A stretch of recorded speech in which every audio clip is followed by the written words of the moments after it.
O sol se punha no horizonte quando Conceição contava as últimas moedas sobre a mesa de madeira gasta.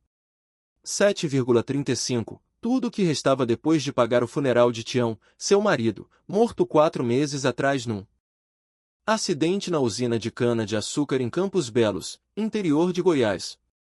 Os dedos calejados da mulher de 38 anos tremiam enquanto guardava as moedas de volta na bolsa remendada. Um envelope pardo, com o aviso de despejo, estava aberto ao lado, a tinta vermelha do última notificação, quase gritando na penumbra da sala. Em um canto, coberta por um pano desbotado, estava sua antiga máquina de costura, Singer, fiel companheira por mais de 15 anos, agora silenciada por engrenagens quebradas que custariam uma fortuna para consertar. A máquina quebrara 2 meses, quando Conceição tentava terminar um vestido de festa encomendado para o aniversário da filha do prefeito. A peça principal do mecanismo simplesmente cedeu com um estalo seco que soou como uma sentença de morte para seu ganha-pão. 3 oficinas diferentes haviam dado o mesmo diagnóstico. A peça precisava ser encomendada de São Paulo. Custaria quase R$ 600. Fora mão de obra, um valor impossível para uma viúva que mal conseguia colocar comida na mesa. Conceição acariciou o metal frio da máquina com uma tristeza que, além da perda material, aquela Singer representava sua independência, seu ofício. O sustento honesto que sempre provera para sua família. Tian sempre se orgulhava do talento da esposa, exibindo suas criações para os colegas da usina. Minha mulher tem mãos abençoadas, dizia ele. Agora, como tudo em sua vida, a máquina estava quebrada, silenciada pela pobreza.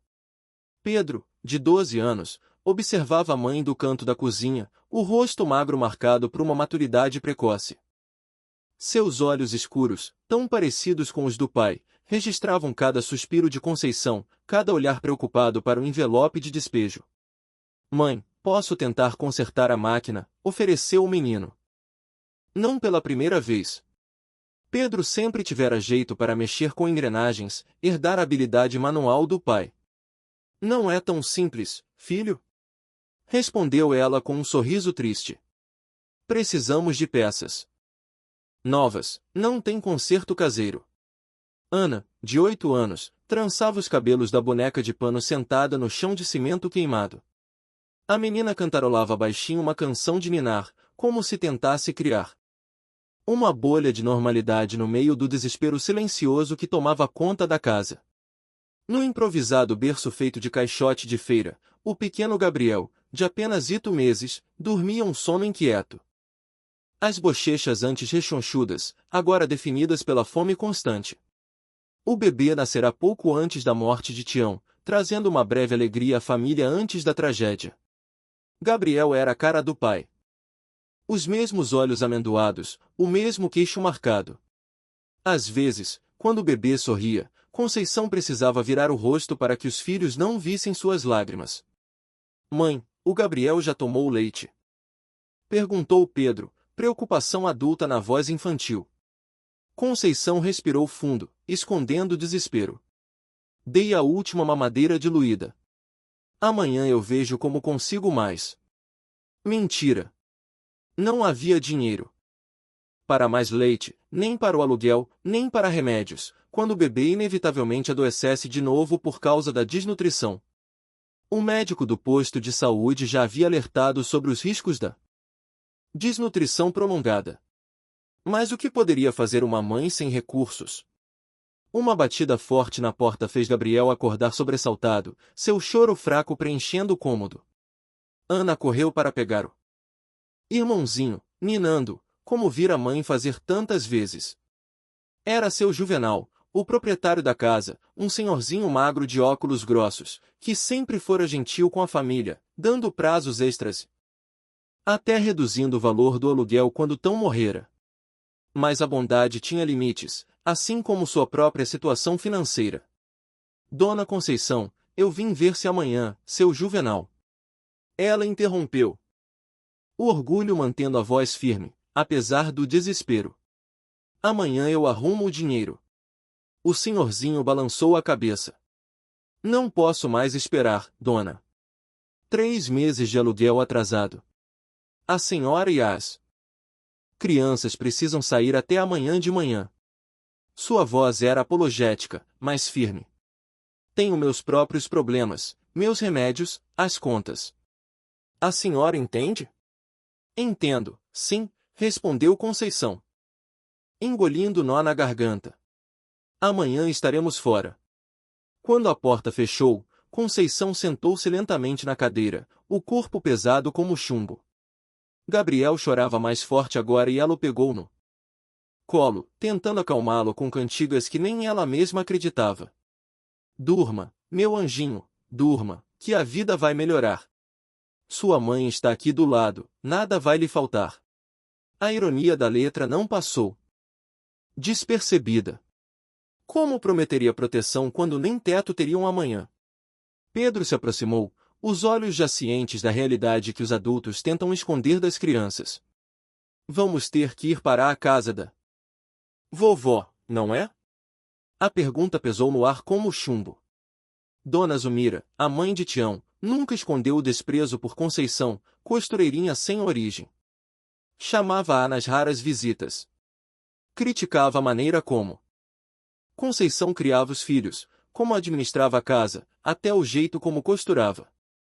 Nada nunca estava bom o suficiente para a sogra, que considerava o casamento do filho com uma simples costureira um desperdício de potencial. Ele poderia ter casado com a filha do Dr. Jarbas, costumava dizer, referindo-se ao médico da cidade. Teria consultório próprio agora. Não estaria cortando cana de baixo de sol. Conceição engoliu o orgulho junto com as lágrimas. Só até eu consertar a máquina e arranjar trabalho, respondeu, tentando soar confiante. Ana aproximou-se, os olhos grandes e inocentes fixos no rosto da mãe. A vovó não gosta da gente, mãe. Ela sempre diz que somos barulhentos. Ela vai nos aceitar, filha. Conceição forçou um sorriso. Afinal, somos a família do filho dela. Naquela noite, enquanto as crianças dormiam amontoadas na única cama que restava, os outros móveis haviam sido vendidos gradualmente para comprar comida. Conceição arrumou as poucas roupas em uma trouxa. Separou com cuidado os lençóis de algodão que ela mesma bordara no início do casamento. Algumas panelas, os documentos importantes e as fotografias de Tião. Por último, envolveu a máquina de costura, quebrada em um cobertor velho. Não posso te deixar, murmurou para o objeto, como se falasse com um amigo. Vó é nossa única chance. De manhã, com a ajuda de seu Juvenal, que, apesar de tudo, oferecerá seu carrinho de mão para o transporte dos pertences, Conceição e os filhos iniciaram a caminhada até o outro extremo da cidade, onde ficava a casa de Dona Zulmira. Oh! Sol de janeiro era impiedoso, fazendo Gabriel chorar de desconforto no colo da mãe. Pedro empurrava o carrinho com a máquina de costura, o rosto vermelho de esforço, recusando ajuda. Sou o homem da casa agora, dissera com uma seriedade que partiu o coração de Conceição. Ana caminhava ao lado da mãe, segurando a barra da saia como se temesse se perder caso soltasse. Casa de Dona Zulmira ficava na parte alta da cidade, uma construção antiga, bem conservada, com um pequeno quintal e uma horta nos fundos. A pintura branca e azul estava impecável, assim como o jardim de gerãos que a idosa cultivava com esmero. Era uma casa respeitável, reflexo da posição social que os Alves um dia ocuparam na pequena cidade antes que os negócios do falecido seu Almeida, pai de Tião, declinassem por má administração. Quando a idosa de 70 anos, cabelos grisalhos presos em um coque severo e lábios finos, sempre contraídos em desaprovação, abriu a porta para a nora e os netos. Seu olhar não escondia o ressentimento. Sabia que isso ia acontecer. Foram suas primeiras palavras, sem sequer um cumprimento. Tian se foi e você não consegue se virar sozinha. Conceição suportou o comentário em silêncio. Não tinha escolha. Gabriel chorava no seu colo com fome e cansado da caminhada sob o sol forte. Boa tarde, Dona Zulmira, respondeu com toda a dignidade que conseguiu reunir. Perdoe o incômodo. Mas precisamos de abrigo temporário. A velha examinava os netos com olhar crítico. O menino está magro demais, comentou, apontando para Pedro. E essa menina nem penteou o cabelo hoje. E esse bebê? Por que chora tanto? Deve estar mal acostumado. Eles estão cansados da caminhada, Dona Zulmira, explicou Conceição, contendo a irritação. E Gabriel está com fome. A idosa deu um suspiro. Exagerado, como se o peso do mundo houvesse caído sobre seus ombros. Entrem logo, antes que os vizinhos vejam essa situação deplorável. Podem ficar no quarto dos fundos, indicou Dona Zulmira. Depois que entraram. Mas não quero barulho. E esse bebê precisa parar de chorar à noite. Tenho meu sono para respeitar. O quarto dos fundos mal cabia 2 pessoas, muito menos uma família de 4. Um colchão fino no chão, uma cômoda velha com gavetas enterradas e uma janela pequena que dava para o muro. O calor era sufocante, amplificado pelas telhas forro. Conceição improvisou um berço para Gabriel com uma das gavetas, forrada com os poucos panos limpos que trouxera. Isso não vai dar certo, murmurou Pedro, observando o espaço apertado. Vai dar sim, filho, respondeu Conceição com firmeza. É só por um tempo. Os dias na casa da sogra se transformaram rapidamente em tortura. Dona Zulmira exigia que Pedro trabalhasse na horta em troca da comida que comiam. Ninguém come de graça. Na minha casa, dizia, supervisionando o trabalho do neto com olhos de águia. Seu avô sustentou vagabundos a vida toda e olha onde isso levou. Ana era obrigada a ajudar na limpeza, esfregando o chão de joelhos com uma escova dura que deixava suas mãos pequenas em carne viva. Enquanto isso, Conceição lavava, passava, cozinhava e ainda tentava manter Gabriel quieto para não irritar a avó. As refeições eram momentos de tensão. Dona Zulmira presidia a mesa como uma rainha severa, criticando os modos das crianças, a postura de Conceição, até o choro ocasional de Gabriel. Minha vizinha Clique é casada com o gerente do banco, comentava enquanto comiam. Me diz que existem creches públicas para crianças necessitadas. Talvez você devesse deixar esses meninos lá durante o dia para procurar trabalho de verdade. Eu tenho um ofício, Dona Zulmira, respondeu Conceição, segurando a colher com força para controlar a raiva. Sou costureira, só preciso consertar minha máquina. Se você soubesse costurar direito, não teria quebrado aquela máquina. Provocava Dona Zulmira, enquanto Conceição esfregava as roupas no tanque. Uma mulher de verdade cuida das suas ferramentas. Minha avó tinha uma Singer que durou 50 anos. A máquina quebrada permanecia em um canto do quarto dos fundos, coberta por um pano, testemunha silenciosa da humilhação diária. À noite, depois que os filhos dormiam amontoados no colchão fino, Conceição chorava baixinho, sonhando com o dia em que poderia consertar sua Singer e recuperar a dignidade. Tian, me dá forças. Sussurrava para o marido ausente. Não sei quanto tempo mais consigo aguentar. Se Pedro, sempre sensível aos sentimentos da mãe, muitas vezes fingia dormir enquanto a ouvia chorar. Uma noite, aproximou-se dela no escuro. Mãe, não chora, sussurrou. Eu tô juntando dinheiro. Dinheiro? Conceição enxugou as lágrimas. Que dinheiro, filho? A avó me dá uns trocados quando faço serviço extra. Limpar o quintal dos vizinhos dela, entregar recados. Já tenho quase R$ 20 escondidos. Conceição abraçou o filho, engolindo o choro, tão novo, e já carregando responsabilidades de adulto. Guarde seu dinheiro, meu amor. Você vai precisar. É pra máquina, mãe. Insistiu o menino. Um dia vou ter o suficiente. Um mês se passou neste inferno particular. A saúde de Gabriel melhorará um pouco. Graças ao leite e à alimentação regular, por mais modesta que fosse, Ana perderá parte da alegria infantil, tornando-se quieta e obediente para evitar as críticas da avó. Pedro trabalhava cada vez mas, os ombros já curvados como os de um homem muito mais velho. Numa manhã de domingo, Dona Zulmira não apareceu para o café. Conceição estranhou. A sogra era pontual como um relógio, erguendo-se sempre às 5h30 para iniciar seus afazeres. Após esperar uma hora, decidiu verificar.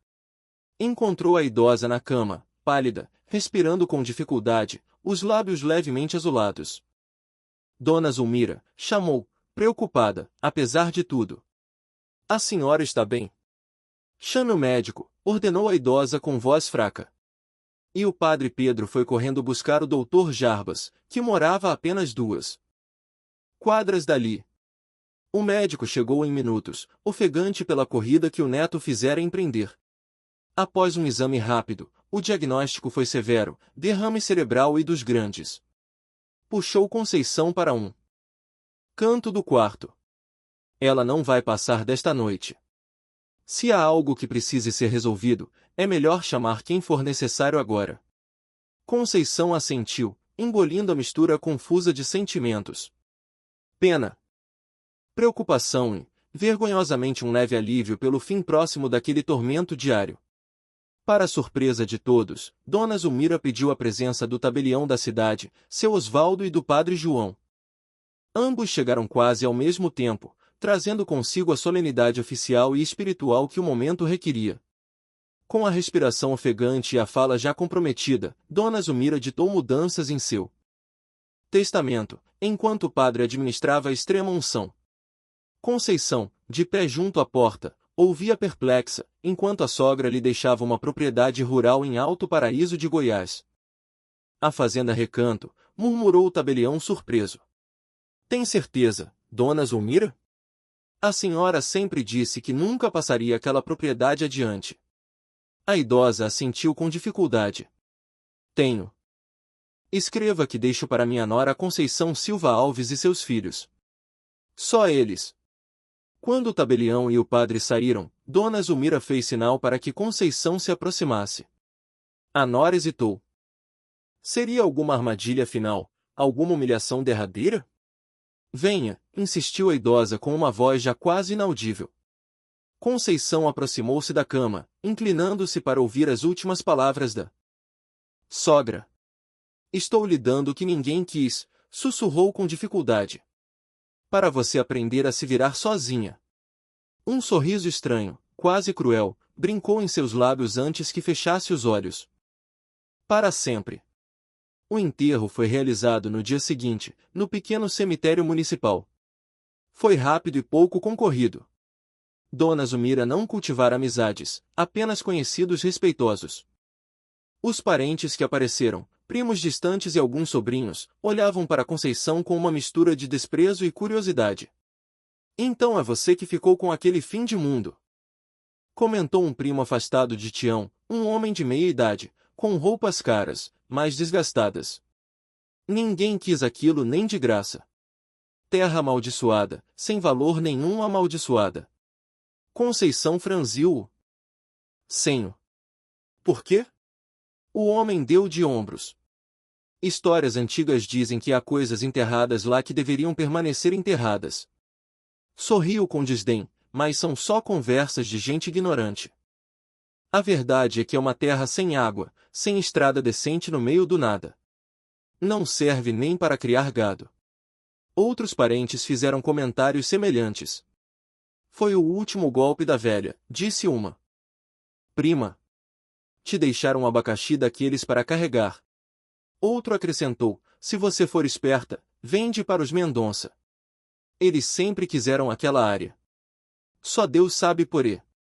Conceição ouvia tudo em silêncio, tentando entender o que realmente ganhará, um presente ou uma maldição final da sogra. Uma semana depois, com os documentos da herança em mãos e sem um centavo no bolso, Conceição reuniu-os filhos para uma conversa séria. Vamos para a fazenda, anunciou, observando as reações. É nossa única opção agora. Pedro, sempre prático, perguntou, tem casa lá, mãe? Dá para plantar alguma coisa? Tem uma casa, segundo os documentos. Quanto a plantar, teremos que descobrir quando chegarmos. Ana parecia apreensiva. É muito longe. Tem escola perto? É a uns 100 quilômetros daqui, filha. Sobre a escola, vamos ver quando chegarmos. Conceição não queria mentir para a menina. Pelas informações que conseguirá, a propriedade ficava isolada, longe de qualquer vila ou povoado. No dia seguinte, conseguiram carona no bagageiro de um caminhão de gado rumo a Alto Paraíso. Além das trouxas de roupa e alguns utensílios básicos, carregavam a máquina de costura quebrada. Conceição não tivera coragem de abandoná-la. Vamos consertar um dia, prometera a si mesma como uma prece. O motorista, seu dito, era um homem simples, de mãos calejadas e rosto marcado por décadas. Sob o sol. Olhou com curiosidade para a família e a pequena bagagem. A senhora vai tentar a vida na fazenda Recanto? Perguntou surpreso. Aquele lugar está abandonado há mais de 20 anos. Conhece a propriedade? Perguntou Conceição, ansiosa por qualquer informação. O homem assentiu, acendendo um cigarro de palha. Passei por lá algumas vezes, levando gado, terra estranha aquela. Dizem que tem histórias. Que tipo de histórias?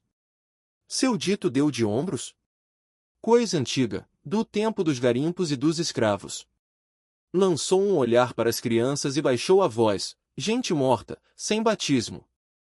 Se é que me entende, Conceição engoliu em seco. Assombrações, o senhor quer dizer, não disse isso, apressou-se ele a responder, fazendo o sinal da cruz. Só repito o que ouvi, mas a senhora não se preocupe. São só histórias de gente velha. A viagem durou quase 6 horas por estradas de terra e trilhas mal cuidadas. Gabriel dormiu a maior parte do tempo, embalado pelo sacolejo do caminhão. Ana observava a paisagem com olhos maravilhados. O cerrado se abria em campos dourados e árvores retorcidas, tão diferente da pequena cidade onde viverá toda a sua curta vida. Pedro mantinha-se sério, apontando ocasionalmente para animais que avistava. Seriemas, tucanos, até mesmo um tamanduá cruzando a estrada. O sol castigava impiedoso quando o caminhão finalmente parou diante de uma porteira caída, presa apenas por um arame enferrujado. É aqui, dona, fazenda Recanto, anunciou seu dito, ajudando-os a descer. À frente deles, uma estrada de terra cortava o mato alto, serpenteando até uma construção distante, que mal se distinguia entre as árvores retorcidas do cerrado. Uma placa antiga e desbotada ainda mostrava o nome da propriedade em letras que um dia foram vermelhas. Tem certeza que quer ficar aqui, dona? Perguntou o motorista genuinamente preocupado. Posso levar a senhora e as crianças até a cidade? Tem um abrigo da igreja lá. Eles ajudam famílias necessitadas. Conceição balançou a cabeça resoluta. Agradeço a preocupação, seu dito, mas esta terra é nossa agora. Vamos ficar. O homem assentiu respeitosamente diante de sua determinação. Descarregou as poucas bagagens e ofereceu uma garrafa de água e um pacote de biscoitos que tinha na cabine. Para as crianças, disse, recusando o agradecimento. E se precisar de ajuda? Tem um senhor Juvenal Rodrigues, que mora a uns 3 quilômetros daqui. Gente boa, conhece tudo por essas bandas. Diga que o dito mandou procurar. Quando o caminhão partiu, deixando uma nuvem de poeira vermelha e o silêncio pesado do abandono, Conceição sentiu o peso real da decisão que tomara. Estavam literalmente no meio do nada, sem água encanada, sem eletricidade, sem vizinhos próximos. Com um bebê de colo e 2 crianças. Vamos, filhos, disse, ajeitando Gabriel no colo e pegando uma das trouxas. Nossa nova casa espera. Pedro carregava a máquina de costura com dificuldade. Seus braços finos, tremendo com o peso, mas determinado a não deixar para trás o que sabia ser tão importante para a mãe. Ana segurava a mão da boneca de pano em uma mão e uma panela velha na outra. Olhos arregalados, observando os lagartos que ocasionalmente cruzavam o caminho. Mãe, chamou Pedro após alguns minutos de caminhada. Tem alguém lá na frente. Conceição apurou a vista. De fato. Uma figura solitária estava parada junto à casa distante, observando-os. Um homem, pelo que parecia, apoiado em algo, uma bengala ou uma espingarda, não conseguia distinguir. Fiquem perto de mim. Instruiu, apertando o passo, apesar do cansaço. À medida que se aproximavam da casa, a figura se tornava mais clara. Um homem idoso, magro, de chapéu de palha e roupas simples, apoiado em uma bengala improvisada. Não parecia ameaçador, pelo contrário, havia algo gentil em sua postura. Boa tarde, chamou ele quando estavam a poucos metros. A senhora deve ser a nova dona? Conceição assentiu. Cautelosa. Sim, sou Conceição Alves e o senhor Juvenal Rodrigues, vizinho da propriedade ao lado, apontou para o horizonte, onde presumivelmente ficava sua terra. Vim dar as boas-vindas e ver-se. Precisava de ajuda. O alívio de encontrar logo o homem que seu dito mencionara fez Conceição baixar um pouco a guarda. Agradecida, seu Juvenal. Acabamos de chegar e estamos conhecendo o lugar. O velho olhou para as crianças, especialmente para Gabriel. No coloque-se a família toda. Vejo, corajosa, a senhora. Não tinha muita escolha, respondeu ela honestamente. Seu Juvenal acenou em compreensão. A vida às vezes não nos dá escolhas, apenas caminhos a seguir, indicou a casa atrás dele. Já deu uma olhada. A casa vista de perto era pouco mais que ruínas. O telhado havia desabado em 1/3 da construção. As janelas não tinham vidros e as paredes de taipe estavam rachadas, revelando o barro e os gravetos de sua estrutura interna. O mato invadira o que um dia fora o terreiro. E um poço de pedra aparentemente seco, servia de morada para lagartos e cobras. É aqui que vamos morar, mãe? Perguntou Ana, a voz tremendo entre medo e decepção. Conceição engoliu o desespero. Só por enquanto, filha. Vamos limpar e arrumar. Logo estará bonita. Mas até ela não acreditava nessas palavras. O interior da casa era ainda pior. O chão de terra batido estava coberto por folhas secas e excrementos de animais. Restavam apenas os esqueletos do que um dia foram móveis, uma mesa quebrada, uma cadeira sem encosto e algo que devia ter sido uma cama, agora reduzida a ripas de madeira corroídas por cupins. Gabriel começou a chorar, faminto e assustado. O sol já se punha e com ele viria o frio do cerrado, cortante como navalha. Não havia como dormir ali, expostos a animais peçonhentos e ao sereno. Não se preocupe, disse seu Juvenal, percebendo seu desespero. Tem um celeiro atrás da casa. Está em condições melhores. Podem passar a noite lá enquanto não arrumam a casa. Olha, mãe, chamou Pedro, que explorar os arredores, seguindo a indicação do velho. Tem um celeiro ali. O telhado parece inteiro. De fato, a poucos metros da casa erguia-se uma estrutura mais resistente, um celeiro antigo, com paredes de madeira escurecida pelo tempo, e um telhado de telhas que, apesar de algumas falhas, oferecia proteção. As portas duplas estavam presas apenas por um trinco enferrujado que cedeu facilmente ao esforço do menino. Por dentro, o celeiro era amplo e surpreendentemente preservado. Pilhas de feno seco em um canto poderiam servir de cama improvisada. Algumas ferramentas antigas, inchadas, foice, um arado manual, pendiam das paredes. Uma bancada de madeira maciça ocupava um lado, coberta por poeira e teias de aranha. No centro, uma grande área livre, onde em outros tempos deviam ser guardados animais ou colheitas. É perfeito! Sussurrou Conceição, pela primeira vez, sentindo um lampejo de esperança. Vamos ficar aqui esta noite? Decidiu ela. Amanhã veremos como limpar a casa. Seu Juvenal ajudou-a a acomodar a família, trazendo mais feno fresco de seu próprio celeiro, 2 garrafas de água potável. Amanhã mostro onde fica. A nascente, prometeu. Água boa nunca seca. E se precisarem de qualquer coisa, é só chamar. Não estou tão longe. Quando o velho partiu, Conceição começou a organizar o espaço. Com a pouca luz que restava do dia, improvisaram camas com o feno encontrado. Conceição colocou a máquina de costura sobre a bancada, cobrindo-a com um pano para protegê-la da poeira. Pedro encontrou um lampião velho. Pendurado em um gancho, por um milagre, ainda tinha um pouco de querosene. A luz fraca iluminou o ambiente, criando sombras dançantes nas paredes de madeira. Vamos conseguir, filhos, disse Conceição, mais para convencer a si mesma do que as crianças. Esta terra agora é nossa. Vamos transformá-la em um lar.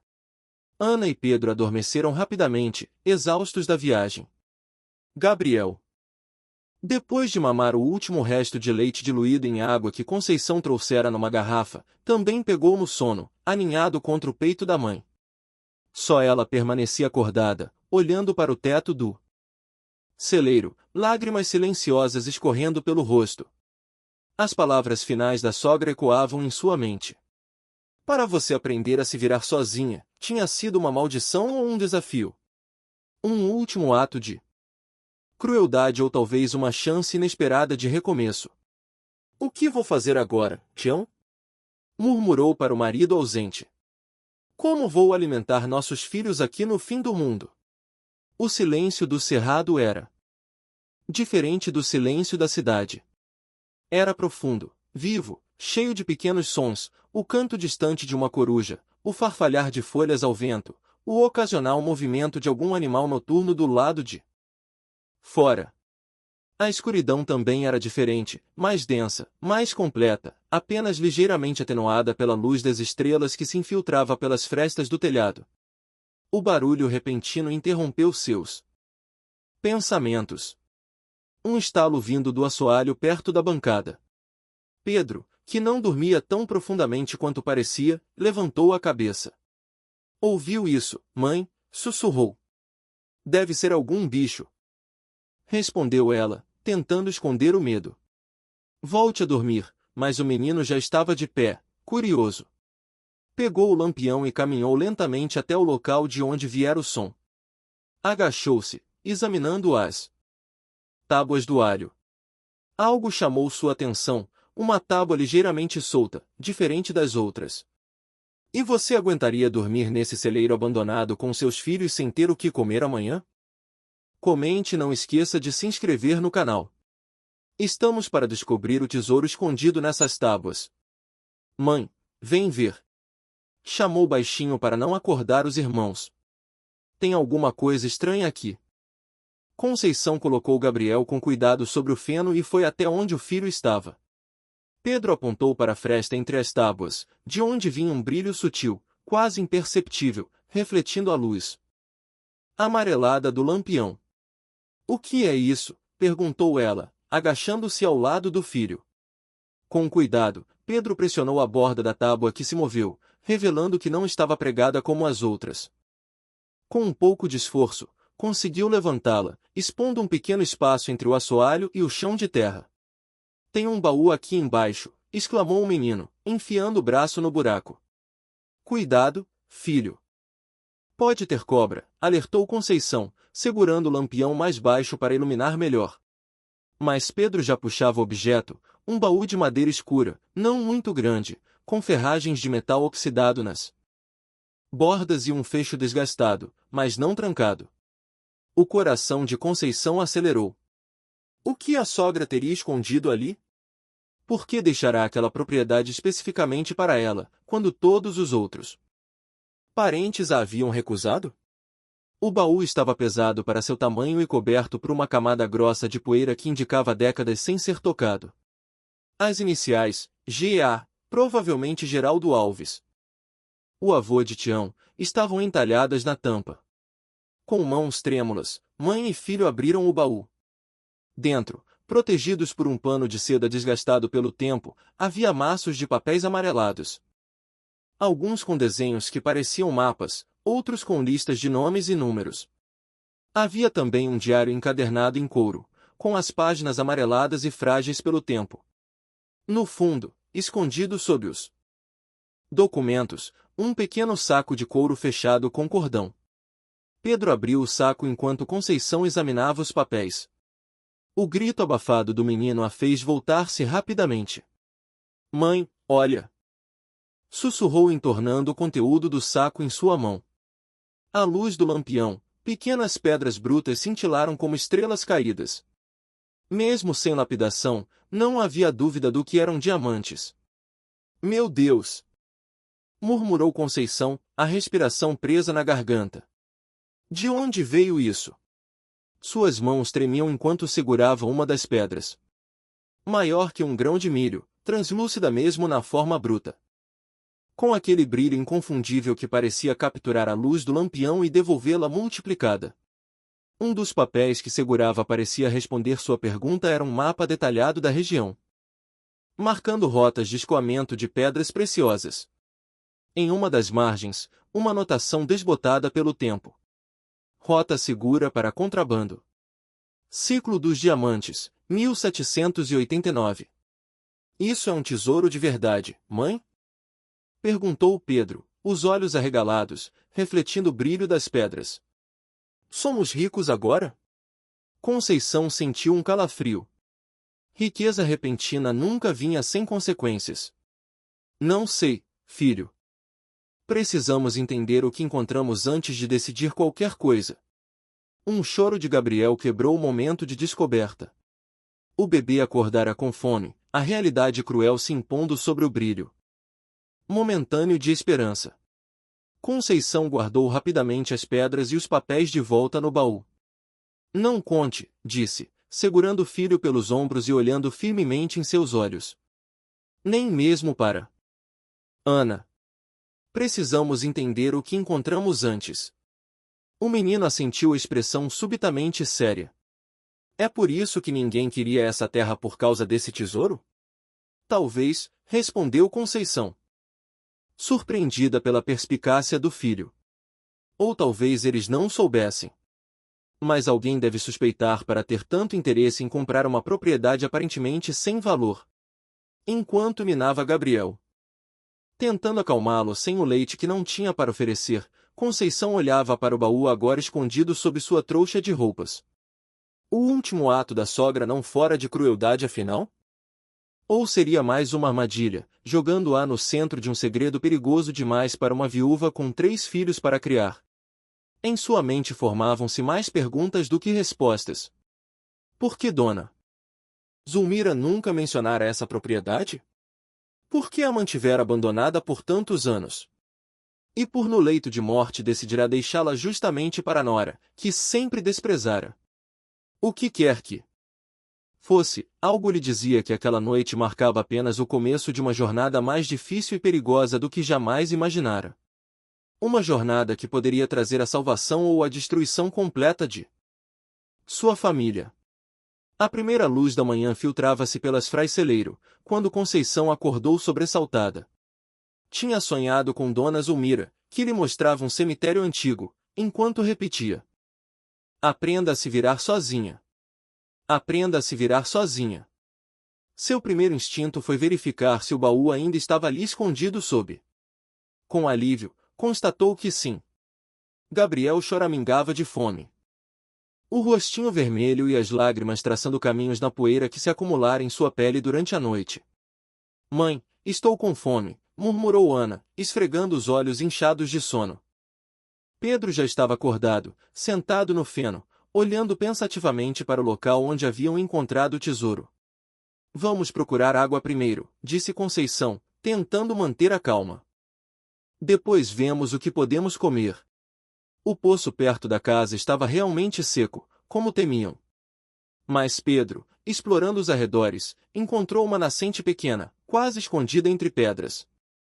A cerca de 200 metros da propriedade. A água era clara, provavelmente potável, ao menos não morreriam de sede. Enquanto as crianças enchiam as poucas garrafas e panelas que haviam trazido, Conceição examinou os terrenos ao redor do celeiro. Descobriu, para sua surpresa, algumas árvores frutíferas. Goiabeiras, mangueiras e até mesmo alguns pés de mandioca crescendo selvagens no que um dia deve ter sido uma horta. Não morreriam de fome nos próximos dias, mas estavam longe de uma situação confortável.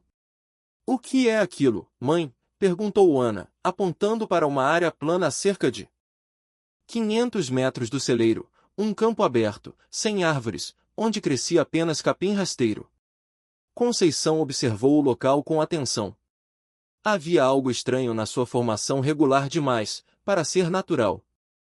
Parece que era um campo de plantação, respondeu talvez mandioca pelo formato. Um arrepio inexplicável percorreu sua espinha ao olhar para aquele campo. Algo no mapa que vira na noite anterior mencionava um campo de mandioca. Precisava examinar melhor aqueles documentos. De volta ao celeiro, Conceição acendeu um pequeno fogo do lado de fora, usando gravetos secos. Preparou mingau de fubá. Ralo com o pouco que trouxera e alguns frutos silvestres que Pedro identificou como seguros para comer. Não era muito, mas acalmaria a fome momentaneamente.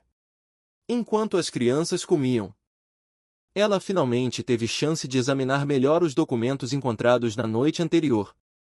Eram registros detalhados de uma operação de contrabando de diamantes que datava do século XVII. Durante o auge do ciclo de extração em Minas Gerais e Goiás, o baú continha mapas de rotas clandestinas, listas de compradores, registros de vendas e, o mais perturbador, um diário detalhando o uso de mão de obra escrava nas extrações ilegais. As páginas iniciais do diário, escritas com caligrafia elegante, datavam de 1782, estabelecida a rota segura entre Diamantina e os portos do norte, através do sertão goiano.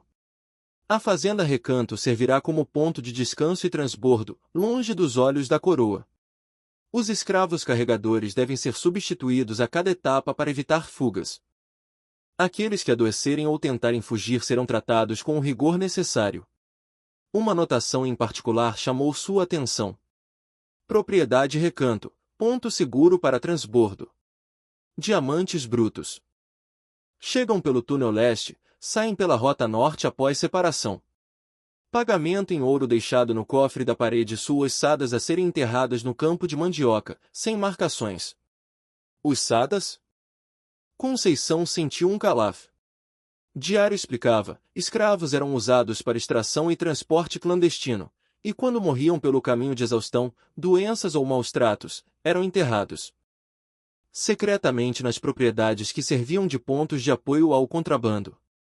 Aquela terra onde agora estavam havia sido um elo nessa cadeia macabra de exploração humana. Os registros continuavam. Década após década, com anotações de diferentes caligrafias, chouvando que a operação continuará por gerações. A família Alves havia aparentemente se estabelecido como proprietária da fazenda por volta de 1850, mas a atividade de contrabando persistia. Mais chocante ainda, os registros não paravam no século XIX. Havia entradas até a década de 1990, descrevendo operações modernas usando as mesmas rotas ancestrais, agora com caminhões em vez de mulas, trabalhadores imigrantes ilegais em vez de escravos, mas a mesma exploração desumana. A última entrada datada de 1995 era escrita com a caligrafia que Conceição reconheceu como sendo de Dona Zulmira. Descobri hoje a verdadeira extensão dos crimes da minha família. As ossadas no campo de mandioca não são apenas de escravos coloniais, mas também de trabalhadores contemporâneos. Não posso mais ser cúmplice disto. O ciclo termina comigo. Um barulho de motor interrompeu seus pensamentos. Rapidamente guardou os documentos sob o feno e saiu para ver quem chegava. Uma caminhonete antiga subia a estrada de terra em direção à casa. Conceição instintivamente reuniu os filhos perto de si. O veículo parou e dele desceu seu Juvenal, trazendo um galão de água e um saco que parecia conter alimentos. Conceição relaxou ao ver o rosto conhecido. Bom dia, Dona Conceição, saudou o idoso. Trouxe algumas coisas que podem ajudar-nos. Primeiros dias. Farinha, feijão, um pouco de carne seca e leite em pó para o pequeno. O senhor não precisava, respondeu ela, emocionada com o gesto inesperado. Não temos como pagar agora. Pagará quando puder, disse ele simplesmente. Vizinhos se ajudam nestas bandas. A vida no cerrado é dura demais para enfrentarmos sozinhos. enquanto Conceição guardava os mantimentos. O velho examinou o celeiro e a casa com olhar conhecedor. Vai precisar de muito trabalho para tornar a casa habitável, comentou. Mas com madeira boa das árvores caídas na propriedade. Um pouco de barro e palha, dá para consertar o teto e as paredes. Posso ajudar se quiser. O senhor conhece bem esta propriedade. Observou Conceição cautelosa. Conheço estas terras desde menino. Confirmou Juvenal. Meu pai trabalhava para os Alves nos tempos do velho Geraldo. Eu mesmo fiz alguns serviços aqui, até que a dona Zulmira parou de vir há uns 20 anos. Sabe por ela abandonou-a. Fazenda? O velho hesitou como se pesasse suas palavras. Dizem que depois que encontrou certos documentos antigos do avô, ela nunca mais quis pisar aqui. Alguns falam que ficou assustada com as histórias do campo de mandioca. Conceição sentiu o coração acelerar. Campo de mandioca, o que tem lá? Só histórias, respondeu seu Juvenal, mas seus olhos diziam outra coisa. Dizem que nos tempos antigos era onde enterravam os que não deviam ser encontrados. Um calafrio percorreu a espinha de Conceição. Então, as anotações eram verdadeiras. Aquele campo era realmente um cemitério clandestino. A senhora achou alguma coisa? Fora do comum desde que chegou, perguntou o velho, repentinamente sério. Pedro olhou para a mãe, alarme em seus olhos. Conceição manteve a expressão neutra. Apenas a casa em ruínas e um celeiro que, graças a Deus, ainda tem teto. Por quê? Por nada. Seu Juvenal pareceu relaxar. Só um aviso, tem gente que visita esta propriedade de vez em quando. Gente que não vai ficar feliz em saber que tem alguém morando aqui agora. Que tipo de gente?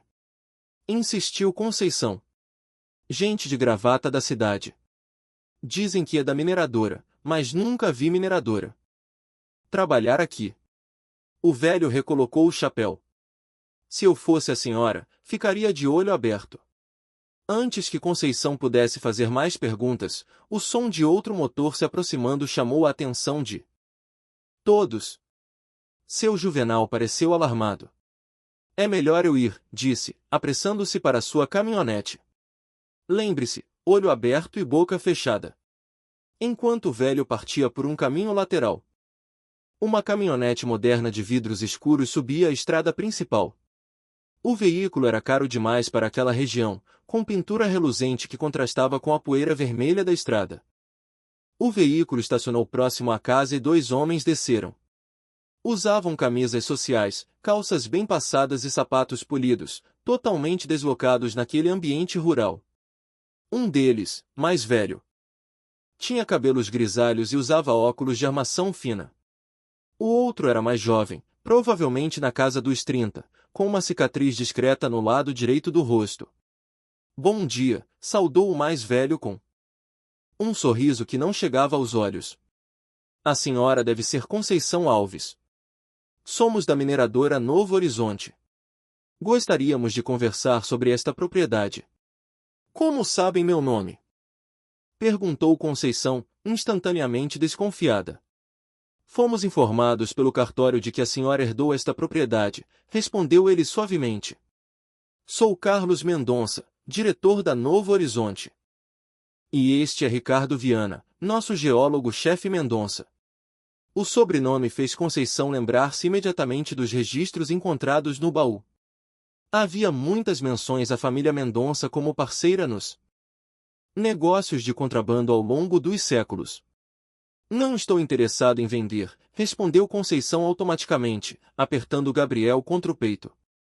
O homem sorriu sem que o sorriso alcançasse seus olhos. Nem mencionamos compra ainda, senhora Conceição, mas já que tocou no assunto, sim, estaríamos interessados em adquirir esta terra. Podemos oferecer um valor bem acima do mercado. Como souberam que eu estava aqui? Questionou ela. Chegamos ontem. Os homens trocaram olhares. Pequenas cidades, notícias correm rápido, respondeu Ricardo com um sorriso igualmente falso. Soubemos do falecimento de Dona Zulmira e que a senhora herdou a propriedade. Temos monitorado esta área há alguns anos, acrescentou Carlos Mendonça. Estudos geológicos indicam potencial minerário significativo. Poderíamos oferecer, digamos, R$ 20,000 pelo hectare, muito acima do valor de mercado para terras nesta região. Conceição fez um cálculo mental rápido. A propriedade tinha cerca de 50 ares, segundo os documentos. Isso significaria R$ 1 milhão, uma fortuna para alguém em sua situação.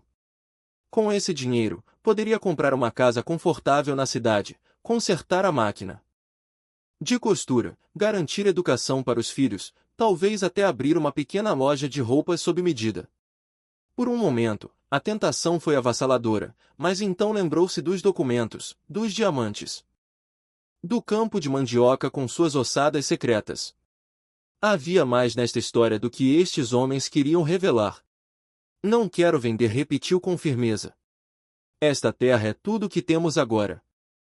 O homem mais velho olhou ao redor, analisando a casa em ruínas e a situação precária da família. Senhora Conceição, seja razoável. Este lugar não oferece condições para criar crianças sem água encanada, sem eletricidade, sem estrada adequada. O dinheiro que oferecemos permitiria comprar uma casa confortável na cidade, talvez até abrir um pequeno negócio. Olhou significativamente para Gabriel. Pense no bem-estar dos seus filhos. O golpe foi baixo, visando exatamente a maior preocupação de Conceição.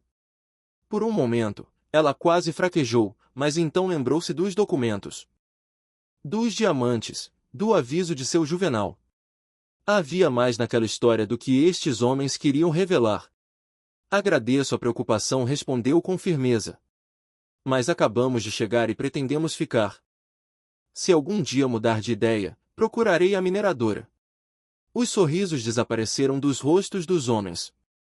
A senhora deveria reconsiderar, disse Ricardo, a voz agora carregando uma ameaça velada. Essa região não é segura para uma mulher sozinha com crianças pequenas. Acidentes acontecem. Pedro deu um passo à frente, colocando-se ao lado da mãe. Punhos cerrados, apesar do medo evidente em seus olhos. O gesto, tão parecido com o que Tian faria, encheu Conceição de orgulho e determinação. Estamos indo, interveio Carlos, lançando um olhar de advertência ao colega. Voltaremos em alguns dias. Quando a senhora tiver tido tempo de pensar melhor. Quando a caminhonete desapareceu na estrada, Pedro correu para junto da mãe. Eles sabem, mãe, eles sabem do tesouro, sussurrou ansiosamente. Conceição assentiu pensativa. Não é só o tesouro, filho. É o que esses papéis podem revelar. Precisamos descobrir mais antes que eles voltem. Naquela tarde, enquanto Ana brincava com Gabriel no celeiro, Conceição e Pedro voltaram a examinar o local onde haviam encontrado o baú. Retiraram mais algumas tábuas do assoalho, revelando um espaço maior embaixo. Para sua surpresa, descobriram que havia uma espécie de porão raso com paredes reforçadas por pedras e tijolos antigos. Olha, mãe, apontou Pedro para uma das paredes. Tem algo diferente ali. De fato, uma parte da parede parecia ter sido refeita mais recentemente, com tijolos de cor ligeiramente diferente. Com a ajuda de um pedaço de ferro encontrado no celeiro, conseguiram soltar alguns dos tijolos, revelando um pequeno cofre embutido na parede. Dentro dele mais diamantes, pedras maiores e em maior quantidade do que as encontradas no baú. Havia também um livro de registros mais recente, datado de 1964, e algumas fotos em preto e branco, chouvando Geraldo Alves, o avô de Tião, ao lado de outros homens em frente ao celeiro. Em uma das fotos, um homem mais velho ao lado dele tinha um distintivo na lapela. Escrito Mendon sem filhos. Mineração. A família da sogra estava envolvida no contrabando, murmurou Conceição, folheando o livro de registros por gerações. A última anotação do livro feita com uma caligrafia que Conceição reconheceu como sendo de Dona Zulmira datava de 1995. O ciclo se fecha. Os mortos clamam por justiça. Que quem encontrar este tesouro tenha sabedoria para usar seu poder. O que significa, mãe? Perguntou Pedro confuso. Acho que sua avó descobriu algo terrível sobre sua família, respondeu Conceição, e decidiu acabar com isso. Mas então, por que me deixar esta propriedade? Por não simplesmente vender ou doar para uma igreja. Talvez ela queria que você encontrasse isso, sugeriu Pedro, surpreendendo Conceição com sua perspicácia. Para fazer a coisa certa. Mas qual seria a coisa certa, filho? Murmurou ela, mais para si mesma que para o menino. Mãe, olha, chamou Pedro, que continuava explorando o porão improvisado. Tem uma passagem aqui. Ao afastar mais terra e pedras, descobriram a entrada de um túnel estreito, parcialmente obstruído, mas ainda transitável. O túnel parecia seguir na direção oposta à casa, adentrando a propriedade. Deve ser o túnel leste mencionado nos documentos, sussurrou Conceição. Por onde traziam os diamantes contrabandeados? Vamos ver onde leva, perguntou Pedro empolgado. Amanhã exploraremos. Melhor, decidiu Conceição. Agora precisamos esconder tudo isso de novo. Ninguém pode saber o que encontramos, Pedro. Pelo menos até entendermos exatamente o que está acontecendo. Enquanto recolocavam as tábuas do assoalho, Conceição sentia o peso da responsabilidade crescer em seus ombros. Estavam sentados literalmente sobre um tesouro que poderia resolver todos seus problemas financeiros, mas também sobre segredos sombrios que colocavam suas vidas em perigo. O que faria Dona Zulmira querer que ela usasse os diamantes para reconstruir sua vida ou que expusesse a verdade sobre os crimes cometidos por gerações de contrabandistas, incluindo a própria família Alves? Enquanto observava seus filhos, Conceição sabia que qualquer decisão que tomasse teria que priorizar a segurança deles, mas também não podia ignorar as ossadas no campo de mandioca, pessoas cujas vidas haviam sido sacrificadas por ganância e cujas mortes permaneciam sem reconhecimento ou justiça. Não. A história ainda não está completa. Vou continuar a partir do ponto onde parei. Naquela noite, enquanto as crianças dormiam, ela retirou um dos diamantes menores do saco e o examinou à luz do lampião. Uma pedra tão pequena e ainda assim poderosa o suficiente para mudar o destino de sua família, para melhor ou para pior. Me ajude a fazer a escolha certa, Tião. Sussurrou para a escuridão. Por você, pelos nossos filhos e pelos que não podem mais falar. O choro fraco de Gabriel a trouxe de volta à realidade mais urgente.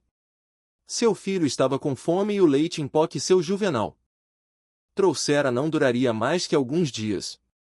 As necessidades imediatas não podiam esperar por dilemas morais. Uma decisão começou a se formar em sua mente. Na manhã seguinte, Conceição acordou antes do amanhecer. Cuidadosamente, separou 3 dos menores diamantes, escondendo-os em um bolso interno costurado às pressas no vestido. O restante do tesouro e os documentos foram recolocados no esconderijo original debaixo do assoalho. Pedro, chamou ela, acordando o filho mais velho. Preciso que você fique responsável pela Ana e pelo Gabriel hoje. Vou até a cidade comprar provisões. Os olhos sonolentos do menino se abriram alarmados. Sozinha, mãe? É perigoso. É mais perigoso ficarmos todos sem comida? Respondeu ela determinada. Seu Juvenal disse que há uma estrada secundária aqui. Leva à rodovia principal. De lá consigo carona até Alto Paraíso. E se aqueles homens voltarem? É por isso que você precisa ficar atento. Se eles aparecerem, vocês se escondem no porão sob o assoalho. Não abram a porta para ninguém que não seja eu. Pedro assentiu, assumindo a responsabilidade, com uma maturidade que partiu o coração de Conceição, tão jovem e já carregando fardos de adulto. Voltarei antes do anoitecer, prometeu ela, abraçando o filho. Cuide dos seus irmãos. Seguindo a trilha que seu Juvenal havia indicado, Conceição caminhou por quase 2 horas até alcançar a rodovia estadual. De lá, conseguiu carona com um caminhão de entregas que ia até Alto Paraíso. A pequena cidade era típica do interior goiano, uma praça central com igreja, alguns comércios básicos e ruas de terra que irradiavam em todas as direções. Sua primeira parada foi uma pequena joalheria indicada discretamente pelo motorista que lhe dera a carona. O estabelecimento pertencia a um senhor libanês de idade avançada, que examinou a pedra apresentada por Conceição, com olhos experientes. Diamante bruto, boa qualidade, murmurou usando uma lente de aumento. Onde encontrou isso, senhora? Era de minha sogra, respondeu ela, sustentando o olhar dele. Guardou para emergências. E esta é definitivamente uma emergência. O homem a estudou por um momento, percebendo o desespero contido em sua postura, as roupas gastas, os olhos cansados de quem não dorme direito há dias. Posso oferecer R$2,000 por esta peça. Vale mais quando lapidada, mas preciso cobrir meus custos e riscos. Era do que valia a Conceição sabia, mas era muito mais do que jamais tivera de uma vez desde a morte de Tião. Aceitou sem hesitação. Com o dinheiro no bolso, fez compras como nunca imaginara fazer nos últimos meses. Leite em pó, alimentos não perecíveis, remédios básicos, uma caixa de ferramentas, sementes para a horta, lona para cobrir o telhado e algumas roupas usadas para as crianças. Comprou também um pequeno fogão a gás de 2 bocas e um botijão, além de um filtro de barro para água potável. Sua última parada foi uma loja de peças e consertos onde perguntou sobre sua máquina de costura Singer antiga, modelo 1950. Posso conseguir as peças, mas vai demorar umas 2 semanas, disse o mecânico, examinando a descrição que ela fizera. Deixo separado no seu nome. Vai custar cerca de R$300 com a mão de obra. Conceição deixou um adiantamento, o coração mais leve pela primeira vez em meses. Com a máquina funcionando, poderia voltar a costurar. Talvez não para toda a cidade como antes, mas ao menos para os sítios próximos. Conseguiu carona de volta com um caminhão de entregas que passava perto da entrada para a Fazenda Recanto. O motorista, impressionado com a quantidade de compras, ajudou-a a carregar tudo até o início da trilha. A senhora tem certeza que não quer que eu vá até lá, ofereceu ele. É muito peso para carregar sozinha. Obrigada, mas consigo daqui, respondeu Conceição. Não queria chamar mais atenção para a localização exata da fazenda. Fez várias viagens do início da trilha até o celeiro, carregando os mantimentos. O sol já estava se pondo quando finalmente terminou. Cansada, mas satisfeita, organizou as compras dentro do celeiro. Mãe! Pedro correu para abraçá-la. Você demorou tanto. Estávamos preocupados. Olha quanta coisa, mãe, exclamou Ana, maravilhada com os pacotes de biscoitos e as roupas novas. Gabriel, no colo de Pedro, esticava os bracinhos para a mãe, reconhecendo-a imediatamente. Seu rostinho, antes tão abatido, parecia já um pouco mais corado após um dia com alimentação adequada, graças ao leite que seu Juvenal trouxera. Aconteceu alguma coisa? Enquanto eu estava fora, perguntou Conceição enquanto preparava uma mamadeira para Gabriel. Pedro hesitou. Seu Juvenal veio no meio da tarde. Disse que viu a caminhonete daqueles homens passando na estrada principal. Eles não vieram até aqui, mas ele acha que estavam vigiando. Um calafrio percorreu a espinha de Conceição. O que mais ele disse? Que devíamos ter cuidado e que vai voltar amanhã para ajudar a consertar o telhado da casa. Naquela noite, pela primeira vez desde que chegaram, a família teve uma refeição decente. O pequeno fogão a gás permitiu que Conceição cozinhasse feijão com arroz e uma farofa de carne seca. Gabriel tomou leite suficiente para dormir satisfeito e até mesmo Ana, sempre tão quieta, sorriu enquanto comia um biscoito de sobremesa. Amanhã começaremos a limpar a casa, anunciou Conceição. Com a ajuda de seu Juvenal, logo teremos um teto adequado sobre nossas cabeças. E a máquina de costura, mãe? Perguntou Pedro. Conseguiu as peças? Em 2 semanas estarão aqui, respondeu ela, sorrindo. Logo poderei voltar a trabalhar de verdade. Não mencionou os diamantes, nem como conseguirá dinheiro para tantas compras.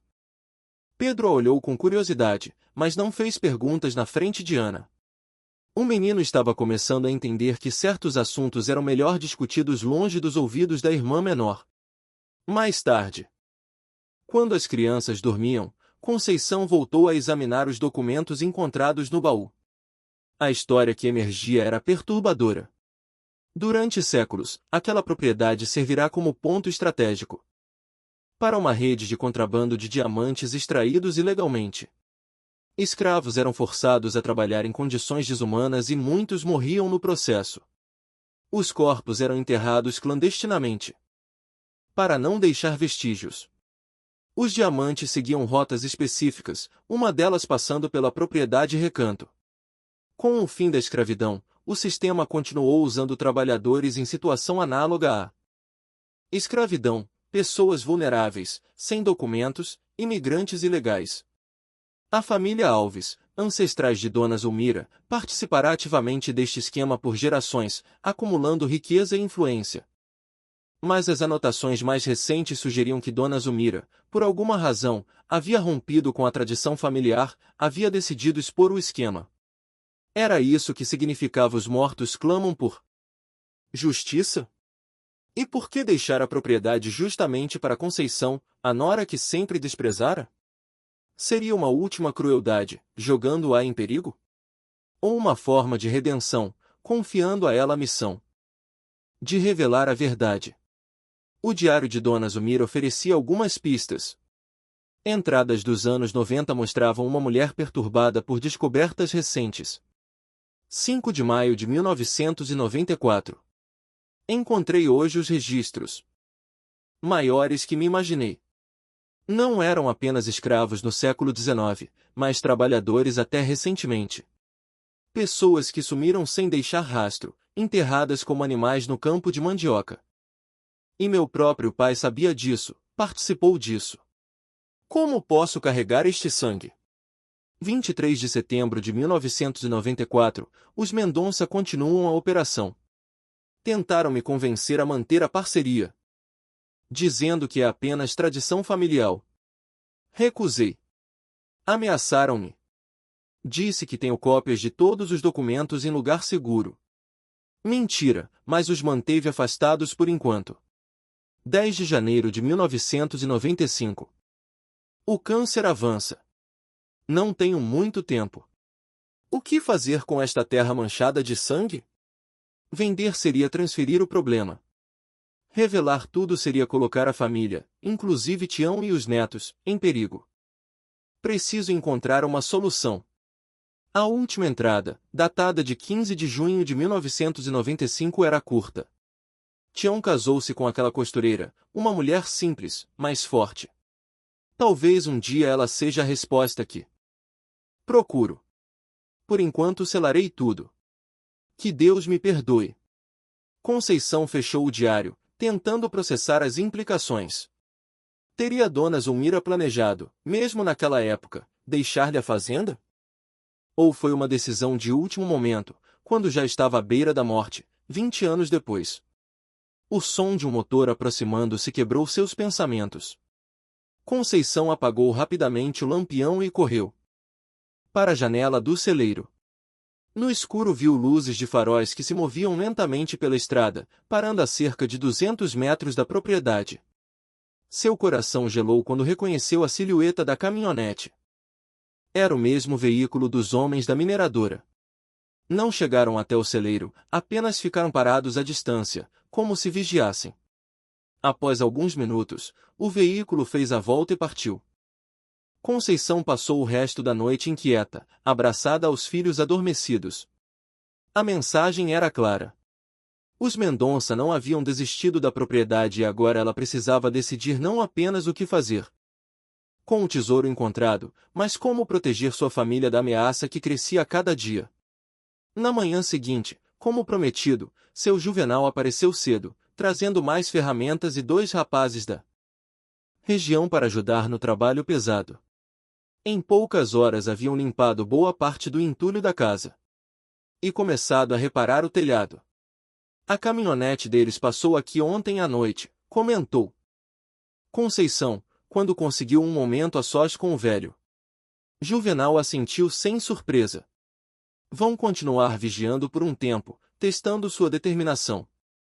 Quem são eles realmente, seu Juvenal? O que querem com esta terra? O velho olhou ao redor, certificando-se de que estavam sozinhos.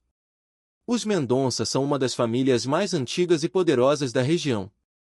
A mineradora é só a face legal dos negócios deles. Por trás disso, continuam com o contrabando, como nos tempos antigos. E os Alves, a família do meu marido, eram sócios há gerações. Até que Dona Zulmira descobriu algo que a fez romper com os Mendonça. Não sei exatamente o que, mas depois disso ela nunca mais pisou nesta terra. O campo de mandioca, sussurrou Conceição. Ela descobriu sobre as ossadas. O olhar do velho se aguçou. A senhora encontrou os diários? Não era uma pergunta. Conceição hesitou, mas decidiu confiar no velho que tanto os ajudava. Encontrei o tesouro também. Juvenal suspirou profundamente. Então agora entende o perigo em que está. Não é apenas pelos diamantes que os Mendonça querem esta terra. É para apagar o passado. O que devo fazer? Se quer minha opinião sincera, respondeu ele. Pegue o que puder carregar e vá embora daqui. Comece uma nova vida longe, onde eles não possam encontrá-la. Conceição olhou para seus filhos, Pedro ajudando a carregar telhas. Ana brincando com Gabriel sob a sombra de uma árvore. Finalmente tinham comida. Em breve teriam um teto decente e talvez pudessem construir uma vida aqui. Esta terra é nossa agora, disse firmemente. Não vou abandoná-la por medo. O velho a estudou por um momento. Então um leve sorriso apareceu em seus lábios enrugados. Tem a mesma determinação que Dona Zulmira. Talvez por isso ela deixou a terra para você. Nos dias seguintes, com a ajuda de seu Juvenal e dos rapazes que ele trouxera, a casa começou a tomar forma novamente. O telhado foi consertado, as paredes de taipa reforçadas. O chão limpo e nivelado. Conceição usou parte do dinheiro para comprar tinta e uma porta nova. Pedro revelou-se habilidoso com ferramentas, ajudando a instalar prateleiras e a consertar os poucos móveis que ainda podiam ser salvos. A caminhonete dos Mendonça passava ocasionalmente, sempre mantendo distância, apenas observando. Conceição não se deixava intimidar, continuando seu trabalho à vista deles, demonstrando que não tinha intenção de ir embora. Uma semana após sua ida à cidade, Conceição decidiu que era hora de explorar o túnel sob o celeiro. Deixou Ana e Gabriel aos cuidados de uma jovem, sobrinha de seu Juvenal, que viera ajudar na limpeza, e levou Pedro consigo. Vamos descobrir para onde leva esse túnel, disse ela enquanto afastavam as tábuas do assoalho. Mas lembre-se. Não conte o que vamos ver.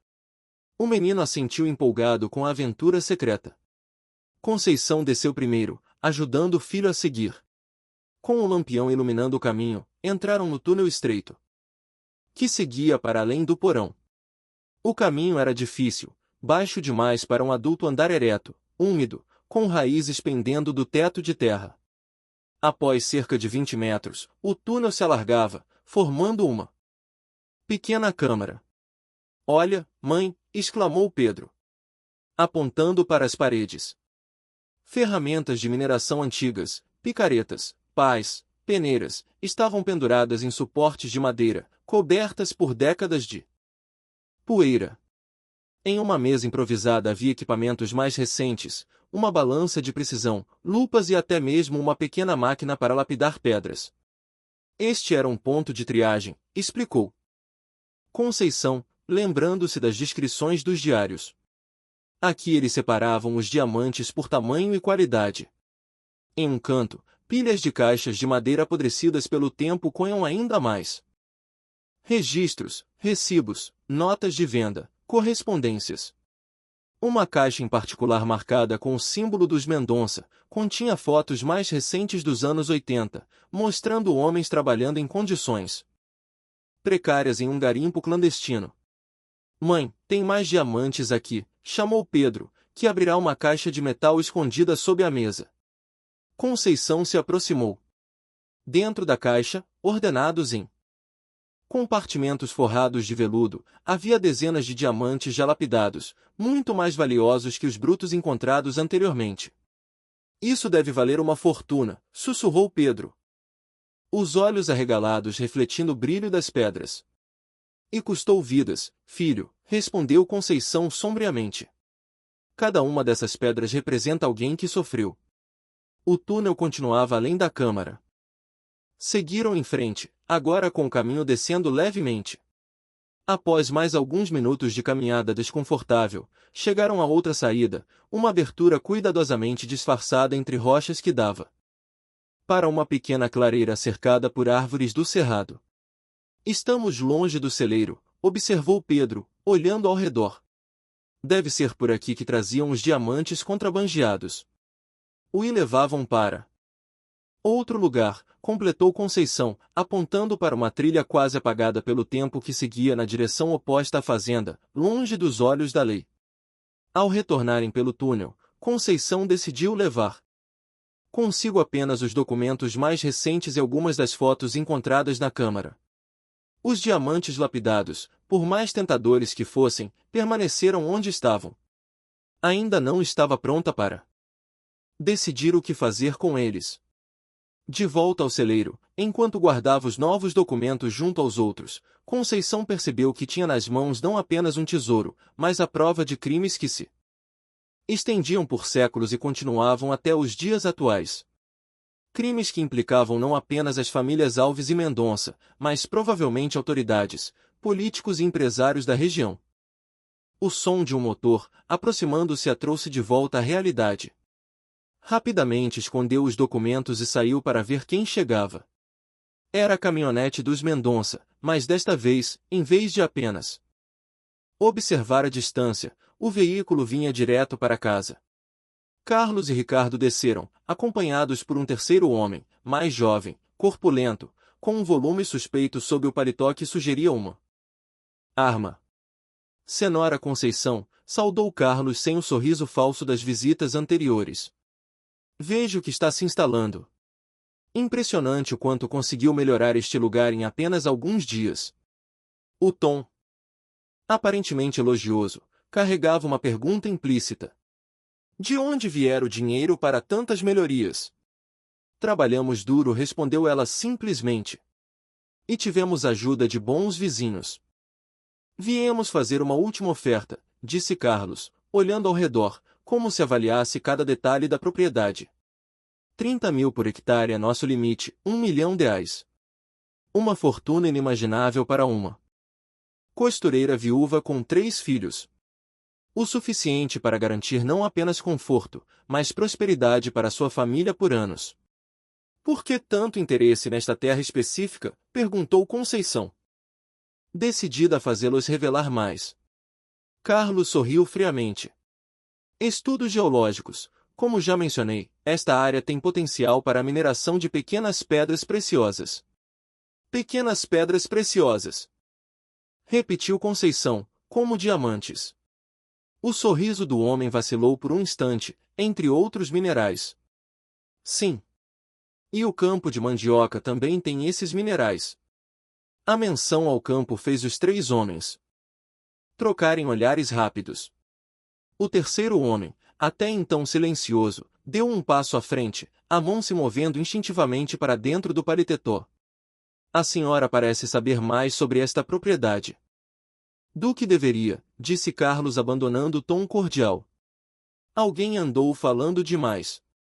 Ou talvez eu tenha encontrado algo interessante, rebateu Conceição, tentando manter a voz firme. Apesar do medo que crescia. Algo que explicaria por estão tão desesperados para comprar esta terra. Ricardo deu um passo à frente agressivo. Cuidado com o que está insinuando, senhora. Acidentes acontecem especialmente em lugares isolados como este. Nesse momento, O barulho de outro veículo se aproximando quebrou a tensão. Era a caminhonete de seu Juvenal e com ele vinham 3 outros homens da região, todos com expressões sérias e ferramentas nas mãos que poderiam facilmente servir como armas.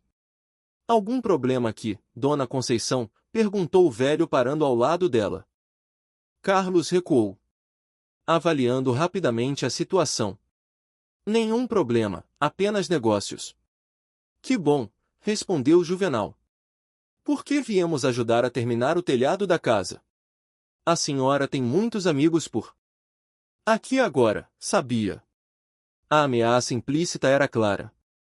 Os Mendonça não poderiam simplesmente fazer a família desaparecer sem consequências. Nossa oferta permanece de pé 48 horas, disse Carlos, encaminhando-se para o carro. Depois disso, não podemos garantir que consiga vender esta propriedade por qualquer valor. Quando a caminhonete dos Mendonça partiu, Conceição sentiu as pernas fraquejarem. Seu Juvenal a amparou.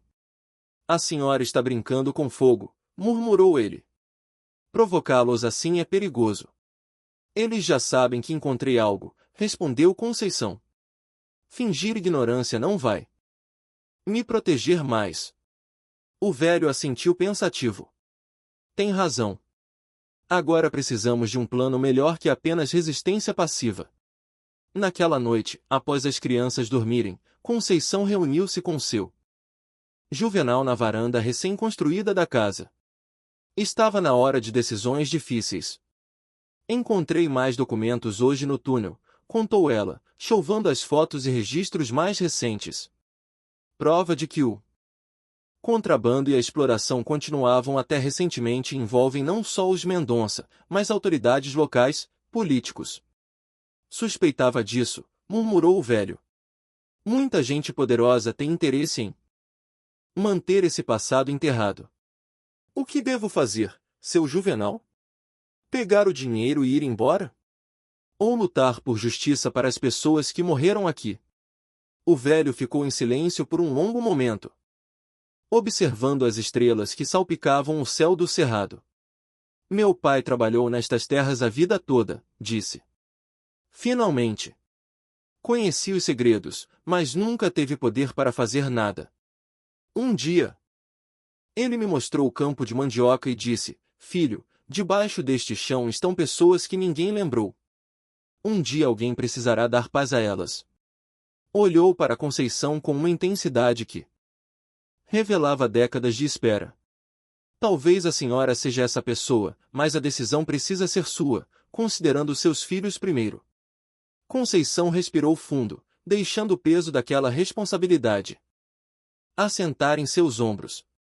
Preciso proteger meus filhos, disse finalmente, mas também quero que eles cresçam em um mundo onde a justiça é possível, mesmo que demore gerações.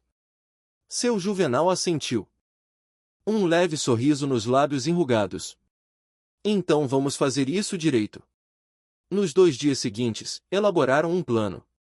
Conceição separou os documentos em conjuntos, aqueles que provavam o contrabando histórico de diamantes e aqueles que revelavam os crimes mais recentes, incluindo as provas do cemitério clandestino no campo de mandioca. O plano era tão simples quanto arriscado. Usariam parte das provas como garantia de segurança, entregando cópias a pessoas de confiança que as divulgariam caso algo acontecesse à família. Ao mesmo tempo, manteriam os diamantes como reserva financeira para o futuro. Conheço um advogado em Goiânia, disse seu Juvenal. Homem sério, trabalha com direitos humanos. Ele saberia como proceder legalmente com essas informações. Conceição separou alguns dos diamantes menores, o suficiente para cobrir as despesas da viagem até a capital e pagar os honorários iniciais do advogado. O restante permaneceria escondido, uma apólice de seguro para o futuro dos filhos. Na manhã em que se completavam as 48 horas do ultimato, a caminhonete dos Mendonça apareceu novamente. Desta vez, Carlos veio sozinho, sem seus capangas. E então, senhora Conceição, aceitará a nossa generosa oferta? Conceição o encarou, sentindo uma nova firmeza dentro de si. Não era mais a viúva desesperada que chegará ali 2 semanas atrás. Tenho uma contraproposta, disse ela. Os senhores deixam minha família em paz e eu não divulgo os documentos que encontrei sobre o campo de mandioca e as operações de contrabando que continuaram até 1995. O rosto de Carlos empalideceu visivelmente. Não sei do que a senhora está falando. Acho que sabe, respondeu Conceição, mantendo a voz calma. Assim como sabe que fiz cópias desses documentos e os distribuí para pessoas que os divulgarão se algo acontecer comigo ou meus filhos. Isso é uma acusação muito séria, disse ele, recuperando a compostura e sem provas concretas. Tenho provas suficientes para iniciar uma investigação, rebateu ela. Nomes, datas, fotos, registros financeiros, o suficiente para acabar com a reputação dos Mendonça, mesmo que não resulte em condenações. Carlos a estudou por um longo momento, avaliando a veracidade da ameaça. O que exatamente a senhora quer? Perguntou finalmente. Apenas viver em paz nesta terra que me pertence legalmente? Criar meus filhos, trabalhar, reconstruir nossa vida. E os diamantes que encontrou também são seus legalmente. O tom irônico não escondia a ameaça. Considere-os compensação pelo silêncio, respondeu Conceição firmemente. Um pequeno preço a pagar para manter o passado enterrado, não acha? O homem sorriu amargamente. A senhora tem coragem, Dona Conceição, ou muita estupidez? Prefiro chamar de determinação, respondeu ela. Temos um acordo. Após um longo momento de tensão, Carlos estendeu a mão. Por enquanto, sim. Mas não pense que isso acabou. Nunca pensei, respondeu Conceição, apertando a mão dele. Brevemente. Apenas começou de forma diferente. 3 meses depois, a fazenda Recanto estava transformada. A casa fora totalmente reconstruída, com telhado novo, paredes rebocadas e pintadas. Chão de cimento polido. Um pequeno gerador fornecia energia para as necessidades básicas e a bomba instalada no poço garantia água limpa e abundante. No quintal, uma horta próspera produzia legumes, verduras. Algumas galinhas escavam livremente, fornecendo ovos frescos diariamente. A vida ainda era simples, mas digna e confortável. O mais importante, no quarto principal da casa. Iluminada pela luz que entrava pela janela recém-instalada, a máquina de costura Singer trabalhava novamente, movida pelas mãos habilidosas de Conceição. Os clientes começavam a aparecer. Primeiro os vizinhos mais próximos, depois pessoas de sítios mais distantes, até mesmo encomendas da pequena cidade. A fama da costureira da fazenda Recanto espalhava-se gradualmente, trazendo trabalho constante e uma renda modesta, mais segura. Pedro frequentava a escola na cidade, levado 3 vezes por semana por seu Juvenal ou algum vizinho. Ana começaria no ano seguinte. Gabriel, agora com quase 1 ano, crescia forte e saudável, engatinhando por toda parte, suas risadas enchendo a casa de vida. Os Mendonça mantiveram sua palavra, ao menos por enquanto. A caminhonete não era mais vista vigiando a propriedade e nenhuma nova oferta de compra foi feita. Mas Conceição sabia que a trégua era frágil, dependente do equilíbrio delicado entre ameaça e contra-ameaça. Por precaução, mantinha os documentos mais importantes em local seguro, fora da propriedade. O advogado em Goiânia, Dr. Martins, guardava cópias autenticadas de tudo, além de um depoimento detalhado que ela gravara para ser usado caso algo lhe acontecesse. Quanto aos diamantes, a maioria permanecia escondida, uma reserva para o futuro dos filhos.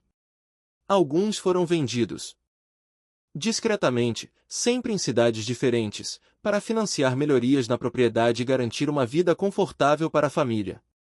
O campo de mandioca, aquele cemitério clandestino de séculos de exploração, permanecia intocado. Conceição cercara a área e plantara flores silvestres ao redor, uma forma silenciosa de homenagear aqueles que haviam sido enterrados sem nome ou dignidade. Em uma tarde de domingo, enquanto costurava no alpendre da casa restaurada, observando seus filhos no quintal, Conceição refletia sobre como a herança de Dona Zulmira, inicialmente vista como crueldade, revelara-se um desafio e chance de redenção. O túnel sob o celeiro permanecia um segredo familiar, com um alçapão elaborado construído por Pedro. Naquela tarde, um carro desconhecido chegou à fazenda. Uma mulher elegante se apresentou como Regina Alves, prima de Tião. Conceição, agora cautelosa após tudo que viverá, manteve distância. Vim ver como vocês estavam, disse Regina. Soube que Zulmira deixou esta propriedade para você. Foi inesperado. Durante a conversa, Regina insinuou conhecer segredos da propriedade e sugeriu que Conceição fizesse arranjos possíveis com os Mendonça. Os Alves e os Mendonça têm uma história complexa. Nem sempre fomos parceiros. Houve tempo em que éramos rivais e depois cúmplices. Zulmira rompeu com tudo e pagou um preço por isso. Continuou Regina. Isolamento, ameaças veladas. O câncer pode ter sido o que a matou oficialmente, mas foi o medo que a consumiu durante anos.